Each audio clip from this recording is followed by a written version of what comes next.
Hello folks. In this lecture we are going to talk about Settings.xml. Let's try to understand why do we use Settings.xml. I just searched for Settings.xml in Maven.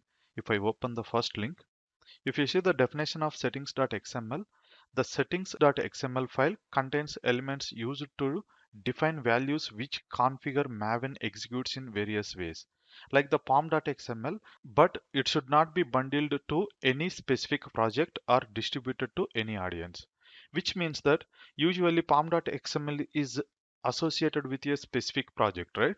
And that pom.xml, if you use for some other project, it may or may not work. But settings.xml is kind of a global configuration. Assume that there are some common values you need to provide across your environment, then you can update in the settings.xml. And this file we can able to configure in two locations, that is Maven install. So where we have installed Maven, within that there is a file called config. Under that we can specify the settings.xml.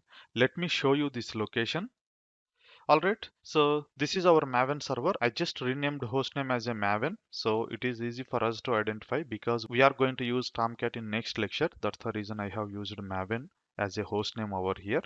And if I go to /opt Apache Maven, so here we have a conf and we have a settings.xml file. Okay, this is one location. And if I open this one, I think most of the default values are displayed over here.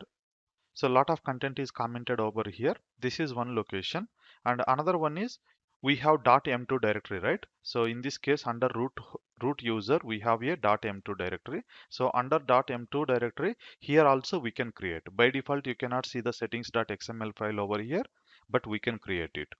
But recommended way is better to create a settings.xml file under .m2 directory.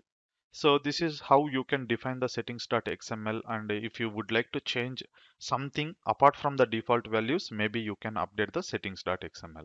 So in our case, to test this one, what we are going to do is I'm going to use a Tomcat and we'll try to deploy a application from Maven to Tomcat.